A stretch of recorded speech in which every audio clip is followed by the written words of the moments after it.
Welcome back and welcome to this session called Highway to Nowhere. We're going to be discussing, this is the second time today I've been in a session with all men. Has to be a record actually for a feminist publisher to be moderating panels that are all men, but we'll change that.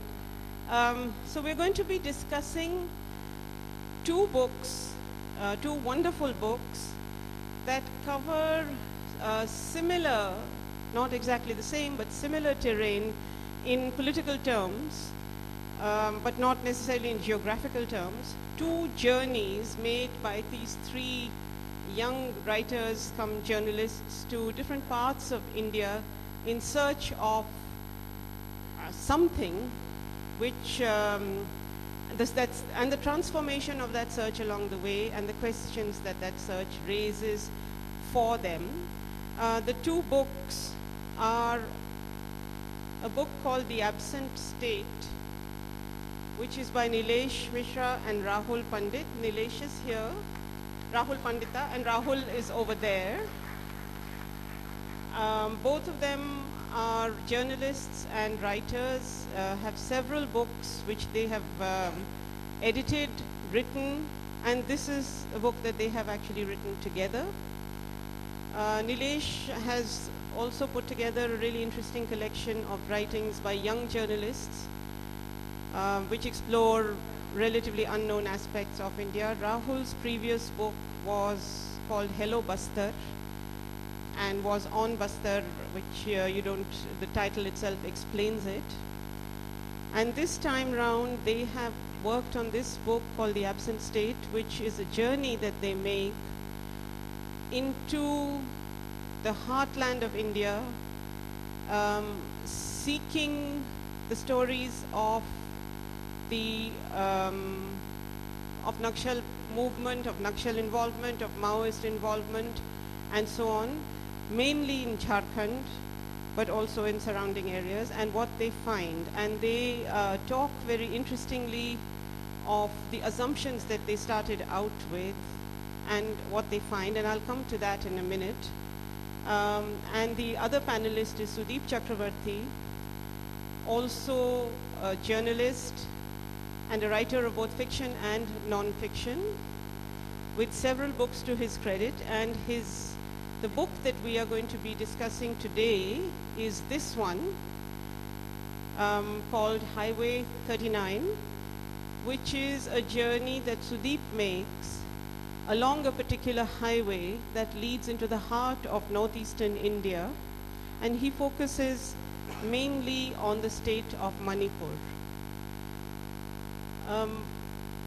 Rahul and Nilesh's book, one of the things that they tell you in the early part of the book is that when you go out on a journey like this, or when they went out on a journey like this, some of the casualties of the journey, the question of perspective, from whose perspective do you look at what you're finding?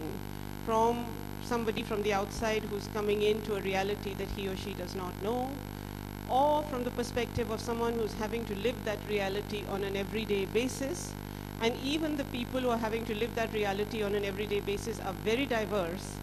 Could be the insurgent, or the leader, the faction leader, the rebel, could be the policeman who's having to cope with the political activity that's going on the ground, or could be just ordinary people who are having to face this reality on an everyday basis. The other thing that they say is very notable, which they find, is the absence of the state, and how there is almost immediately you step into these regions which are supposed to be so far away, but which are actually not so far away. There is an absence of governance, an absence of the state. And in a sense, this is a point that Sudeep picks up in his book, where he points out how what is seen as insurgency becomes a replacement for an absent state, and becomes, in a sense, the system itself. So there are lots of resonances in these, in the two books. The other thing that the two authors, Rahul and Nilesh, note is the kind of impossible battles that are being fought on the ground. And by this, I don't only mean physical battles in terms of who picks up the gun and who shoots whom or who kills whom, but the other kinds of battles that are being fought by people who are having to cope with the impact of this, what's going on around them in their daily lives. And I'm hoping that the two of you will talk about that. Sudeep's book concentrates very beautifully on the small stories, the stories of people, somebody who's lost a child, somebody whose child has had to face terrible interrogation, someone who's lost a job. What does it mean to them to be living in a system which allows them no recourse at all and which has so marginalized them that they almost don't exist? But paradoxically, it is in these stories that he finds cause for hope, which is also a very interesting dimension of the whole thing. And both, or all three, if I'm both thinking of the two of you as one, all three of them, the subtext of their work is the heartbreaking beauty of the areas they're going into. The mountains, the forests, the green, the water, it is just, it's like God's own country. You can almost sense it, you can see it, you can see the beauty of it coming out at you from the pages, and the terrible violence that lies underneath the surface of that beauty. And that violence that has been created, which threatens every now and again to destroy that beauty, which becomes, in a sense, for the people who have to live through it, they have eventually nothing left but those mountains, those rivers, those streams, those forests, which can give them some kind of solace. Now, what I'm going to do is ask them to introduce their journeys to you, tell you why they went on these journeys, what they were seeking, what they found, how their assumptions changed, and then I'll come back to them to raise some questions, and we'll ask you to come in with your questions. So, Sudeep, let me ask you first to talk about your journey. Good afternoon. Can you hear me? Everybody at the back? The acoustics in this hall are quite troublesome. Thanks very much. First, I'd like to thank all of you for being here and for Urvashi to describe me as a young journalist. I'm not as young as I used to be, but I'm delighted to be on. Thank you. But you look wonderful. And so here I am. And a pleasure to be with my younger colleagues, who I'm deeply proud to be on the dais with them. You can say nice things about me later. I thought I'd sort of wear this floral pattern shirt, this bright shirt, and crack a few silly jokes to sort of dispel the gloom and doom which some of you might expect that we'll indulge in this afternoon. And we shall, of course. But nevertheless, I decided to embark on Highway 39, if I may begin by saying that. It's because I've always been consumed, if you will. You can use any word you choose: obsessed, consumed, driven. Pick a word, any word, to describe that mood. And I say this as a card-carrying member of the Republic of India. I carry a blue passport that says Republic of India. And I've always been driven by this, obsessed by this notion and this realization as I've grown older over time, that how badly we treat our own people. And I'm just sort of appalled at the way where continually, whether in Central India, Southern India, Eastern India, or what we've sort of falsely, I think, called the northeast of India, it's neither north, it's definitely to the east, perhaps the far east of India, where we have brutalized people, men, women, children, old women, old men, brutalized, I'm using a gentle word, I don't know, tortured, raped, burnt, maimed, killed, all sorts of things, to make them our own. And that just sort of is just so stunning in its reality, that you want people, you're fighting people, you're killing people, and you're trying so hard to gather people around you, to include them, to make them inclusive into the idea of India, into the Republic of India, and you do so by killing them. When I realized this, and when I sort of started breaking through this sort of, today I would describe it as mall stupor. When I was younger, we didn't have malls. Call it whatever stupor, the Brave New India stupor, the Rajiv Gandhi stupor, whatever, would induce stupor in you, to induce denial in you. When I started breaking through these barriers of denial that we all are compelled to live in many ways, I wanted to explore these ideas, and I took describing conflict, to bring conflict into what I would call from elsewhere to here. This is inland. I love using this phrase, from outland to inland, within the consciousness as we are over here, into the consciousness over here. And I've written on some of the aspects that my young friends here have written on, but for this I thought it's very important for me to continue with the telling of the stories from northeastern India.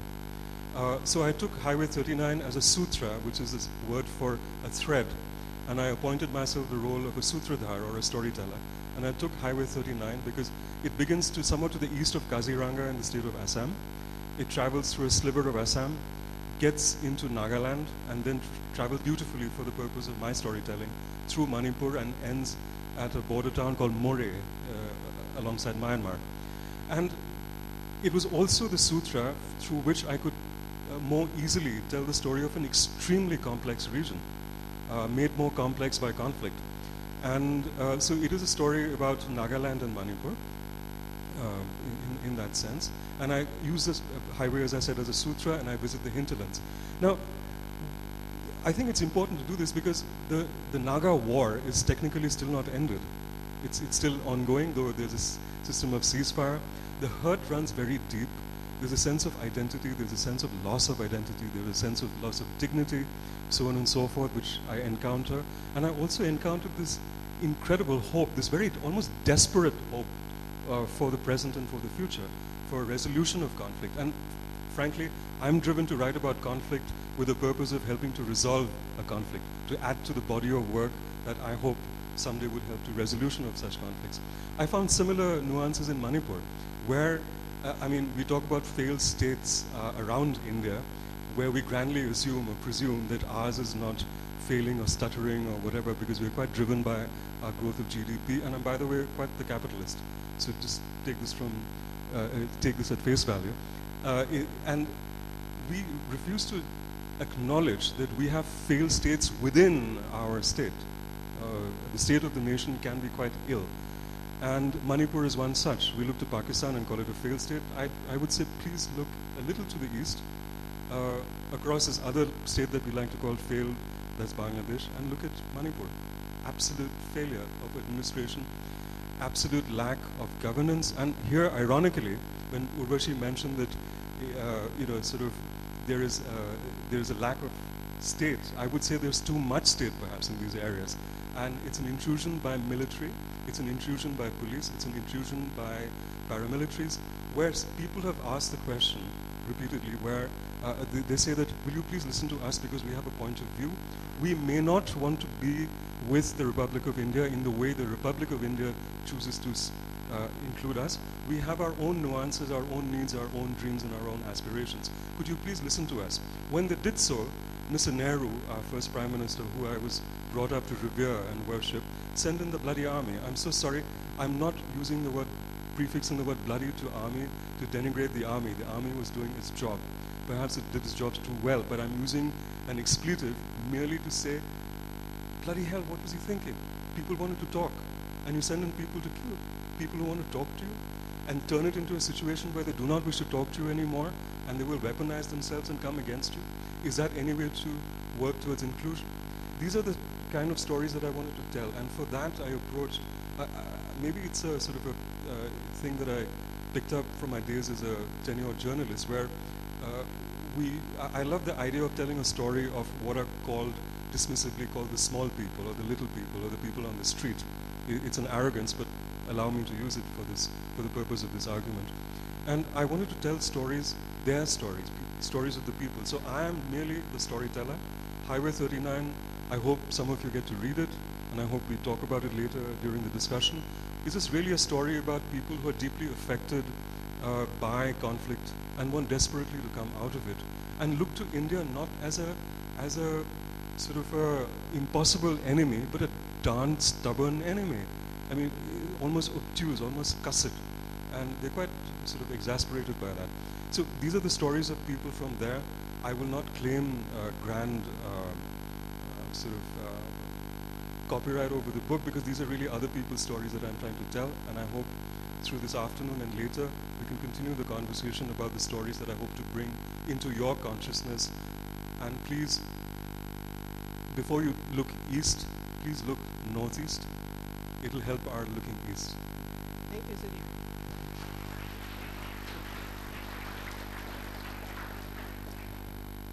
Okay, thank you, Sudeep. Let me turn to Nilesh and Rahul. Just to pick up on a question that Sudeep raised, that there are people who want to tell their stories, but the state is deaf and doesn't want to listen, or is not deaf but is willingly blocking those stories out. When you're talking about your journey, and because your book specifically deals with the absence of the state, I want to put this question to you to think about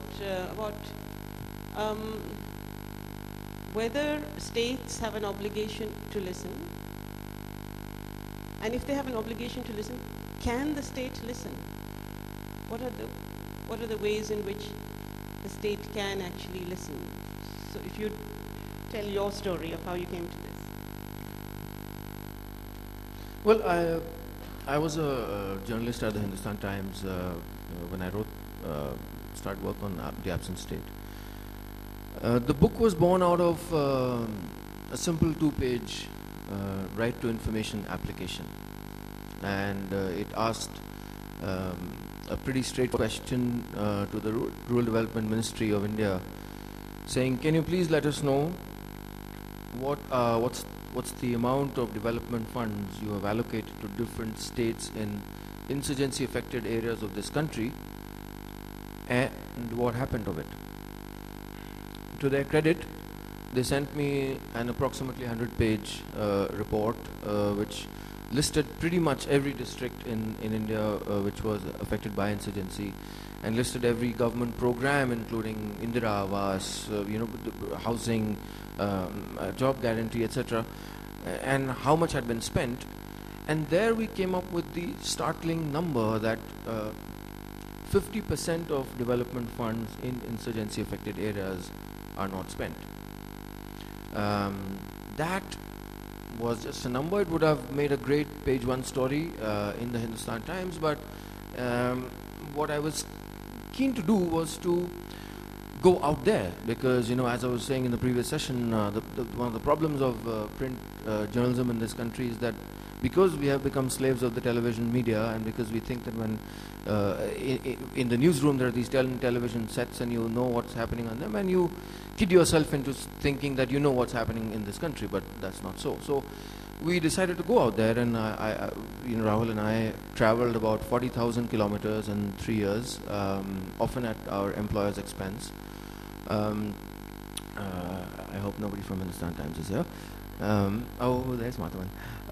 And we wrote this book, and to me, the discovery was that sure, the state doesn't exist there, but I think the book is about how insurgency has become a very convenient excuse for misgovernance. That you will not build a bridge because you're saying that the militants will kill you, but that is not always so. And we have pointed out numerous instances, and we traveled to Kashmir, we traveled to the northeast, we traveled across Naxalite affected areas, and I think 8 or 9 states and all, Rahul, and that's what we found, that in Kashmir there was this bridge right outside Srinagar which had not been built for I think 10 years, which was a very small bridge at Bemina, and because they said, well, they'll kill us, but there was nobody out there to kill you. I mean, nobody would kill you because it's something that would be popular among the same people whose cause the insurgents claim to espouse. So that was one, but there was also another thing that I feel that, and it's a cliche for Rahul because I say it very often, that I feel that when conflict happens and when the first bullet is fired, the first casualty is not a human body, it is actually a sense of proportion. It's easy to get carried away when you're writing on insurgency, and if you're a journalist in Kashmir, your worldview is so vastly different from a journalist in Delhi writing on Kashmir, and The tragedy is that when a Delhi journalist goes to Srinagar, or has been going over the past 25 years to Srinagar to write about the insurgency, that road passes through Gupkar Road, where intelligence officials live, and that prism is what you report Kashmir through. Similarly, when a Kashmir journalist who's tragically lived through a lot of trauma, humiliation and pain writes about Kashmir, you cannot often step back, and I think that is the great achievement for any journalist, which we can hope to have, to be able to straddle both sides of reality and to have that sense of proportion. Now, when we went to Jharkhand, a lot of our reporting was from Jharkhand, which we treated as a classic example of India living in insurgency-affected India. For sure, we found that when in villages the insurgents had been used as an excuse for the doctors to stop coming, for the roads to be built. We also found, of course, alongside, which we were not told by my other peers in mainstream media, was that when there was this police officer who was dying of gunshot wounds after a gun battle, and the helicopter that was supposed to ferry him and other wounded colleagues was actually ferrying a minister. So what is the police side of the story? I mean, one of the fanciful notions that a lot of writers writing on conflict in India is that everything that the state and police do is wrong. I mean, for God's sake, something they do must be right. I mean, kuch to sahi karte honge na. So it's a very fashionably subversive approach that a lot of us writers, and us, I'm including myself in it, have often had. Ki chalo, it's cool to be subversive. But when we went out there, we realized what is this other side of the story as well. And by the other side, I mean, well, we went to this. We opened the book with this farmer in Gitildi village in Jharkhand, who had been, whose wife had passed away because there was no health worker. So his wife had diarrhea. She died. She could not be taken to a health center, which was far away. There was no road. So by the time he could hire a sumo to take her, she was dead. And he didn't have money to arrange the traditional meal that he was supposed to give the village. And then there was an NREGA scheme, so he did not get wages for 4 months. And it was a cascading level of misgovernance, which finally led him. He walked past his 4 children. I was talking about them in the previous session. Hanged himself from the red sari of his late wife. That was there. We also found. I also was very. Rahul a chance. Sure, He told me that once he starts speaking, he doesn't stop. So I warned them. I warned them. So, Rahul, let me ask you to come in. I'll come back to you.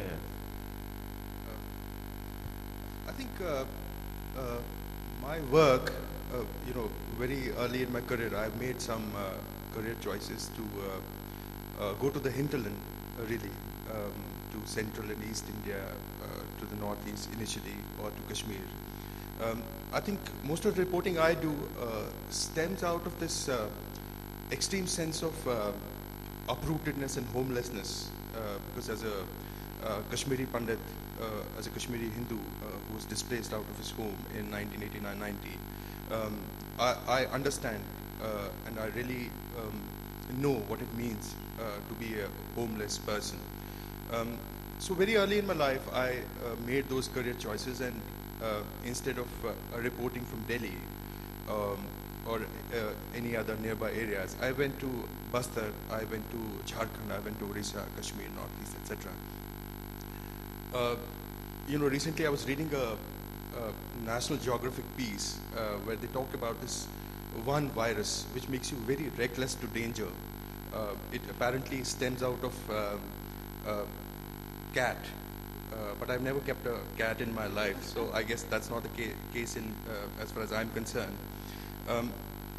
But I also found that I didn't have the aptitude to go to a government office and speak to a joint secretary, make friends with him over a cup of tea and Monaco biscuits, and say, boss, wo documents de dijiye. The journalists from a previous generation took utmost pride. Those who would cover defense, and they would say, when they reported from a line of control or international border, they would write very gloriously in their bylines, somewhere from the Western Front. So in my case, none of my story carries this, I find this very strange. Highly placed sources in the Home Ministry have told us. I've never been to the Home Ministry except a couple of times. The last time I went there to interview the Home Secretary, he was very courteous to me when I left. He said, please pay my regards to Ganapati. Ganapati, for those who don't know, is the General Secretary of the CPM Maoist. So I said, yeah, I will tell him. But what I also found is that, the inability of journalists in Delhi or other cities to really travel to these areas. The editors, they keep on saying that, we're not interested in these stories because the middle class, the readership, your average readership, is not interested in the story because they live this EMI life where their whole life revolves around paying these loans which they're taking for their houses and cars and fancy washing machines. So when they're struggling with their jobs from 9 to 9, when they come back in the evening, they don't want to read this story about malnourishment in Bastar or elsewhere. So I've made it my life's mission to write about these stories, and I've been fortunate that never ever in my short career have I ever encountered an editor who's not interested in the story. At best he would say, oh, come on, you're going again to Bastar, but he would not let me go to Bastar. So, I went to Bastar very early in life. To answer it, can do so. The areas you're exploring are areas where there has been long-term trouble, long-term insurgency, long-term, if you like, sub-nationalist, anti-state movements born out of a whole range of causes. When you have such a kind of long-term, ongoing conflict, there are strange ways in which people's daily lives get enmeshed in the complexities of that conflict, so that it doesn't any longer remain a clear state and people opposition. Because in a sense, who are the people? Are the insurgents the people? Are they drawn from the people? Are they coming in from elsewhere? All of these things come into the picture. I'll give you an example of this. Many years ago, when I was in Manipur trying to do some research on something, at 8 o'clock or 9 o'clock in the night in my hotel, the NGO that I was working with came along and said to me, "Madam, do you want to drink?" And I said, "But we're in a dry state." They said, "No, it's okay, you just tell us what you want and we'll go and get it." And these incidents are not without humor, so I'm just telling you this. I don't mean to sort of make light of the thing. And I said to them, "Where will you get it from?" And they said, "Oh, we'll get it from the army canteen." And I said, "You'll get it from the army canteen?" And they said, "Yes, the army is hated, but come 8 o'clock in the evening, everyone, people, insurgents, everyone goes to the army canteen to buy booze." It struck me as a really weird sort of, consequence of what's been going on. Something gets normalized into a very odd thing. Yeah, we always did that in Kashmir when we went as journalists. Of course, a couple of wine shops have opened now, so we're fine. Shariq, you want to comment? Yeah, I'll just sort of add to what Urvashi is saying and come at it from another tangent. Is that when you travel, and as we have, and we continue to travel in these areas of conflict or whatever you want to call it, I'll just say that sometimes it is a bit difficult to see how things have evolved. For instance, in Nagaland and Manipur, the word New Delhi has always meant both, first meant a capital of absolute hatred, at which hatred was directed, animosity was directed. Then, New Delhi now means the place where benevolent funds for which you will not be asked questions are sent to the Northeast for the development of the Northeast. It has also come to mean that the Northeast Council, which is funded by New Delhi, is absolutely corrupt and is mostly run by people from the Northeast. So you have these situations of incredible irony, and I was discussing one with Urvashi just as we were prepping for this session. For instance, I find all across the Northeast that the administration of the Northeast that is now largely localized, the politics of the Northeast that is also largely localized in a great sense.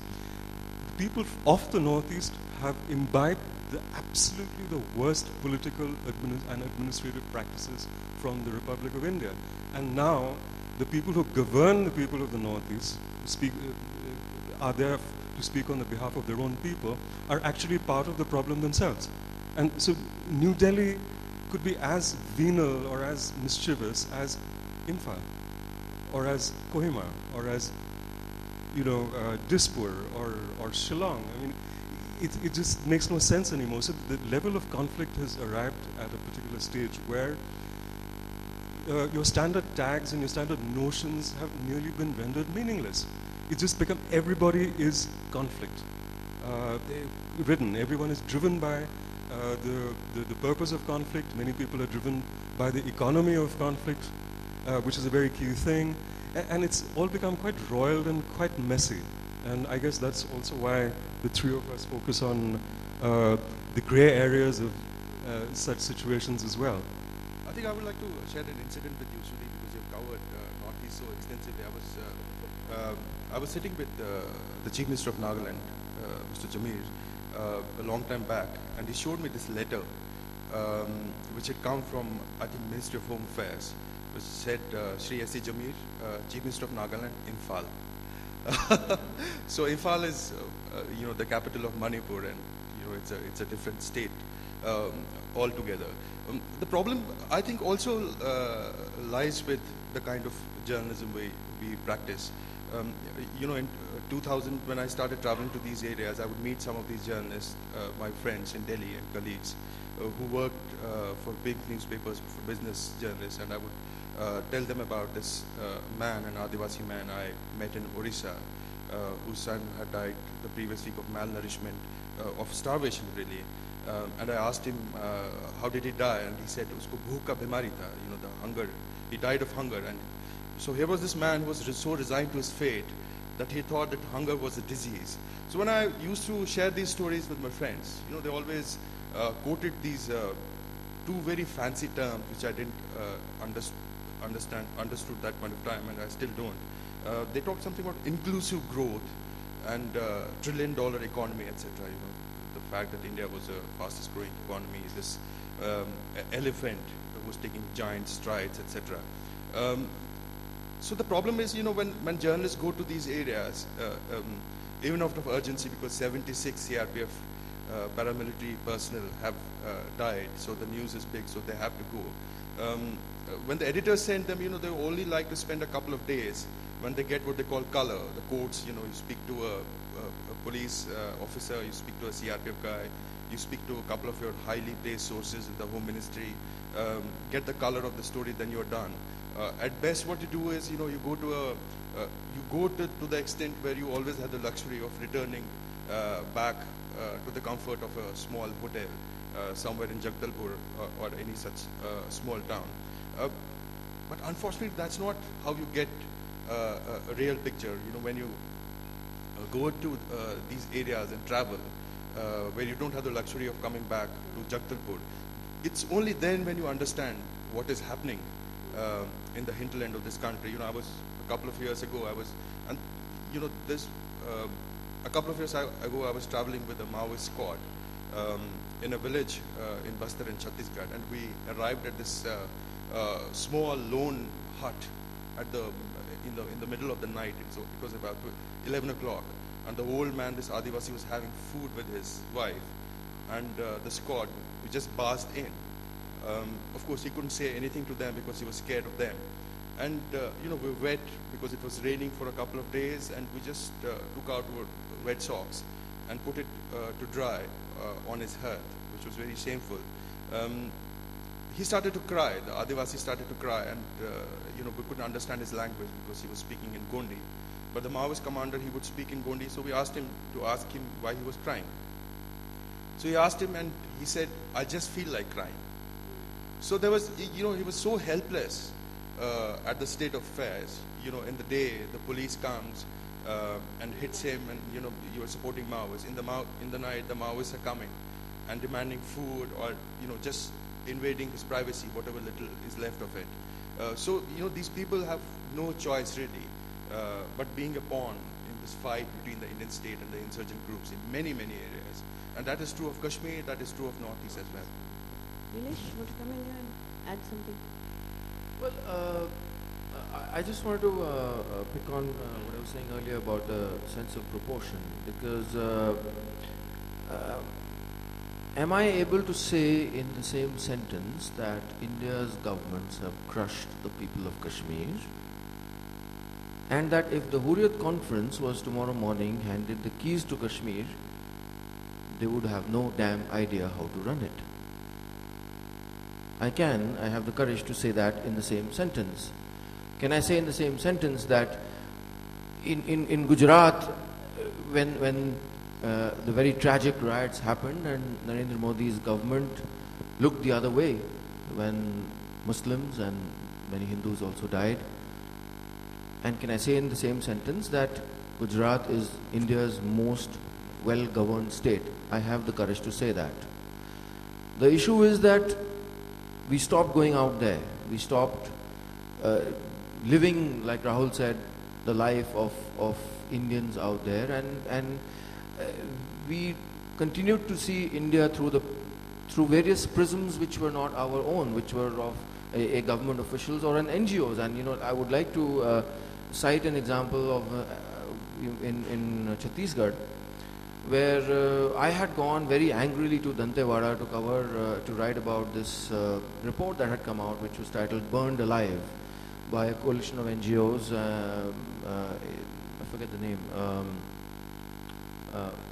And it was about how they cited some 60 examples of alleged human rights violations, and one of them, they said a 60-year-old man was hanged upside down and dipped in hot oil, and that the fact-finding committee then took him to a hospital in the neighboring district in Andhra Pradesh. And I was really angry, and I wanted to write that story, and I want to write it prominently. And I went there, and I said, well, I'd like to meet this man. And they said, the head of the fact-finding committee, a leading activist, said, we are looking for him. And I said, but this report says that you took him to hospital. The town of Bhadrachalam across the border in Andhra Pradesh, where he had supposedly been taken to hospital, I took written statements from every doctor. So it had about 4 or 5 doctors, including the main government. And they said that, well, not only had a man of this name not been brought to Bhadrachalam with burn injuries in the last 2 weeks, but we have actually had no burn case in the last 6 months. And I wrote a story, and I was hoping I'd be sued, but I was not, because then that's the other prism. Governments tell you something, the anti-government lobby tells you something, and you, as writers, as reporters, we've forgotten just going out there and seeing the damn thing for ourselves and figure out. So which is I'm happy that colleagues like Rahul and Sudeep are doing. I think it's just want to add to this. I think it's a very important issue which Nilesh raised.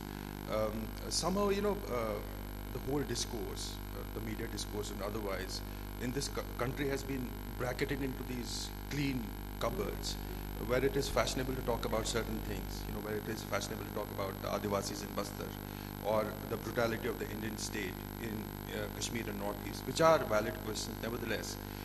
But somehow if you talk about certain other things, like Kashmiri Pandits in this case, the brutality unleashed upon them, then you're immediately dubbed as a Narendra Modi supporter.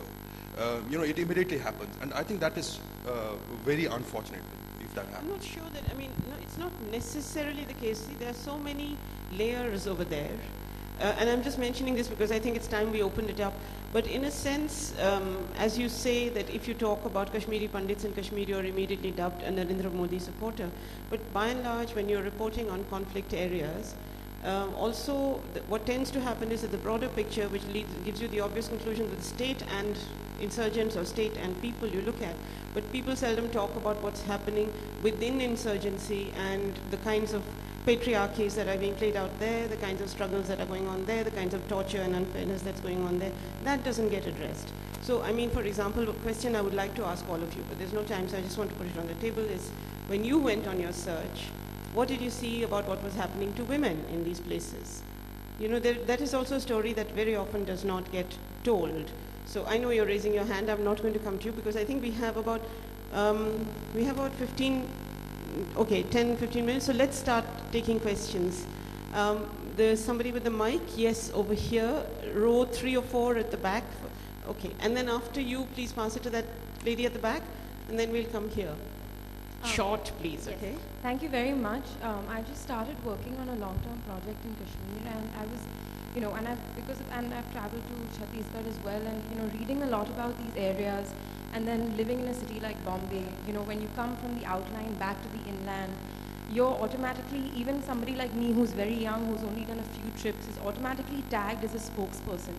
So when you're tagged like that and people start asking you questions, it's uncomfortable. So for somebody new, can you give a little insight into the process of how you dealt with that? And then the second short question is, a lot of these narratives I feel are not read, I mean, like you said, you know, there's a very blocked out narratives, you know, blocked out labels which have been given especially to these 3 areas in the country. And specifically for Sudeep, who writes in both fiction and non-fiction, I've started to wonder whether, you know, taking a certain fictional approach, a comedic approach to try and bring out the other, not even comedic, and in non-fiction, how do you bring out the other narratives? Where are the spaces for that? Okay, thanks. Thank you. And can we just get a few questions, Nilesh? Can we get 3 or 4 questions and then you answer them together? Please, yes. I cannot rise because I have a baby in my arms, so. The discussion is on absent states. And I am just wondering, why is it that the discourse on absent states or failed states is geographically located in those places which are officially designated as conflicted areas? I come from a very small town which is 208 kilometers from the national capital, 40 kilometers away from Agra, which is an internationally known place. But it took my mother to open the first English medium school there 23 years back, and it still remains the only school there. Also, the 2 students that I just came across, one of them was the daughter of a man who was a primary school teacher in a nearby village, hadn't been paid his salary for 2 years. And the other student, his father had to sell a goat in order to pay the school fees. Where is the state there? What is the state doing? Okay, this side, please, in the orange T-shirt. I'll come to you. The next one is that gentleman in the striped shirt at the back. Yeah. Sir, my question is to Mr. Rahul with reference to your book, Hello Bastar. So now in that book, you talk about how within the Maoist propaganda, there are a number of things that they do. One is starting parallel administration, opening up schools, as well as opening up hospitals, etc. Now, so besides that being that's not propaganda. That is what they're trying to do. Right, sir. Besides that being one of those main points in the manifestos, the other one was that they will not rest until the Indian government falls. Now, my question to you, sir. Sorry, they will not rest until the Indian government falls. Right. So, my question to you, sir, is that an unimaginable goal that they have taken upon themselves, and second, whether the Indian government should wave a white flag and give it to them. And the third question, sir, with reference to the last chapter, which is the postscript, Death of a Balloon Seller, you mentioned that now the fight is now spreading towards the urban areas. Now, what's your foresight? Do you think for the Maoists, do you think the urban centers are the most critical ones? Okay, only 3 questions. 2 more questions. Yes, you, sir, and then I'll come to you in the second round. This gentleman at the back. Is there anyone from the back? Can I see some? Okay, I'll come to you. Hi, I'm Ankush. Now, I've been reading up a lot on the Naxal problem, basically, and Bastar was where I started it last year when I met you, Rahul. Now, simple question, where does conflict resolution begin? Okay, does it happen top down, from the state to these places, or do, locally, the local administrations there take it up, or it starts by some sort of, a symbolic gesture where the Naxals here start giving up their arms and become more open to reforms. So where does conflict resolution, at which level does it become? Thank you. Okay, it was this gentleman, but he's got the mic because he's also wearing a suit. Okay. This question specifically to Rahul, and I would just like to thank him for bringing the issue of Kashmiri Hindus on a platform where it has never been for the last 22 years. It's never been discussed. I'd like to ask him one thing. You have been talking about, you have been writing about insurgents, you have been talking about the army, the bullets being fired through. And have you ever tried to look at the souls of Kashmiri Hindus? They have been pierced with bullets. Okay, Throughout. thank you. You They may should not written a be whole able to, book on but it. Can they we are. take 3 quick responses from you, and then we'll take one more round of questions if we can before we end. I'll just answer the lady in the front. I have a tagline on my blog which says, I prefer a label on my forehead to blinkers on my eyes. So if you're out there, you're armed with not knowledge but experience, which I feel is far more, a nuanced and far more rich form of rich weapon in your hands. So don't be afraid. I mean, whatever you see out there, please say it aloud, and so did we. And we don't have number crunching at our disposal. We just have real reportage, real anecdotal evidence. So, yeah, actually there are several questions, so we'll just try and compact sort of schizoid answers to all of them. One is, if somebody calls you a spokesperson, I would say just ignore it. Just continue to do the work that you've chosen to do. Whether you choose to tell the story that you wish to tell, and it must come from within. In fact, way beyond any marketable construct, to my mind. Tell it in any form you wish, as a research paper, as a short story, as poetry, as a play, as a novel, as a novella, as a non-fiction narrative, as a speech, all of that. I think you should continue to do that. There are several I'd like to address, but we're really running short. We can continue the conversation after the session is over, perhaps. I think as far as the Maoists are concerned, they've really taken a back seat in the last couple of years because many of their senior leaders have either been arrested or they have been eliminated by the state. They are trying to make forays in urban areas. And I think some of the areas are really important for them. And in many areas, even in cities, there's some sort of civil war going on. If you look at labor unrest, the issue of caste, caste violence, etc. So I think in many areas, answering to that lady's question also, I think in many areas, people are, the middle class people also have this consciousness that if a conflict has reached Gittildi, which is in the heart of Jharkhand, there's not a time when it's not far from a place like Gurgaon also, because of certain issues. So I think the urban area has always been important for them, but they're not in a position to expand right now because they've suffered a lot of losses. For you, ma'am, I think if you're going as a researcher, it's all right to go to Kashmir, and Deep would tell you more about Northeast, but I think if you don't carry a press card, it's extremely dangerous to go in the Red Corridor right now. Because we've had many cases in the recent past where researchers and advocates who have gone without the press identity have been harassed a lot by the police. So I don't think it's a wise decision to go right now, without that card. And I hope when you're going to these areas, you're taking precautions like popping anti-malarial tablets, etc., carrying a mosquito net.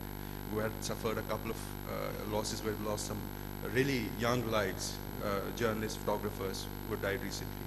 Okay, can we take some questions? Yes, sir. This is the last round of questions. At the back, I'll come to those two. I am very much interested in Highway 39, and the question is to you. Close? Yeah. I am looking more for a solution. The problems have been discussed enough, I think. And as a solution, would you say that providing more opportunity would integrate seamlessly people from the Northeast when they travel, and more and more, not only into North India, but also into South India? I am from Chennai myself, and I am very happy to see that I see more and more of people from the Northeast in Chennai. I don't even see so many from the North in Chennai as from the Northeast. They have started to come and they are feeling comfortable. So is that a solution that more and more people should come and... Okay, sir, you made your point. Sorry. Lady in the orange at the back. Hi. My question is for Sudeep. How do you know you're getting the truth from, let's say you're investigating a family. How do you know that you are getting the truth? How do you corroborate it? Okay, there are 3 people at the back, right at the back, and those 2 in the third row from the back on the right. And one last question here on the left. Okay. So let me get those and I'll come to you. Please raise your hand if I forget.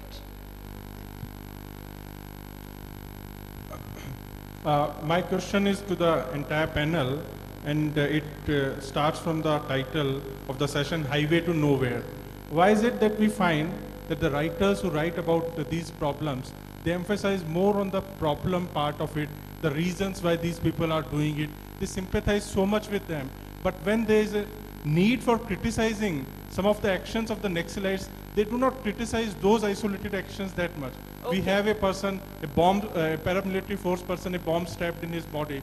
Is it, should solutions not also be a part of your writing? Okay, so we've got your question. Sorry to interrupt.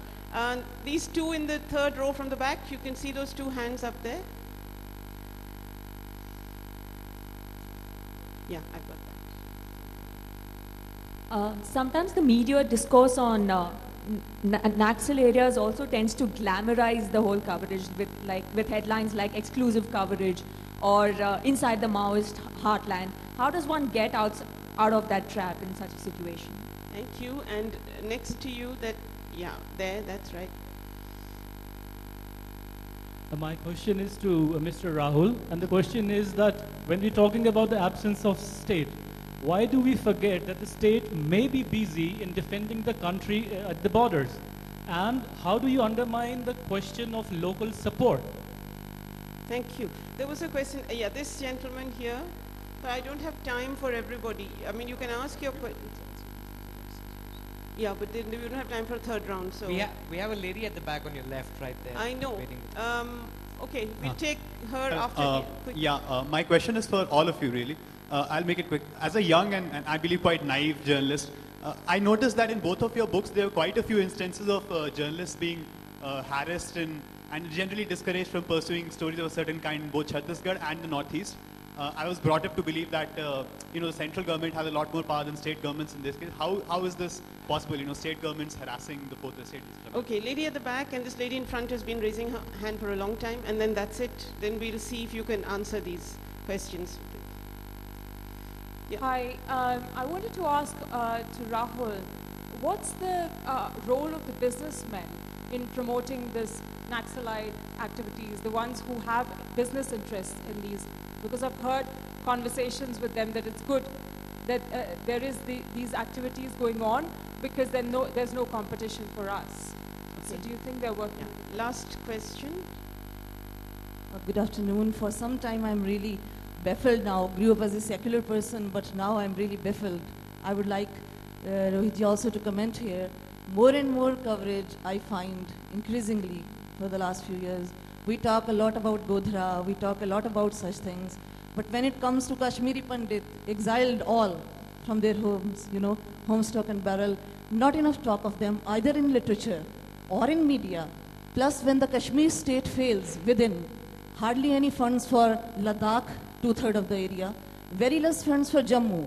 Almost every fund reserved, whatever goes from central government, for Kashmir only. Why don't we talk about it? Isn't it a kind of pseudo-secularism that we have been nourishing for the last 2 decades? Okay. Thank you very much.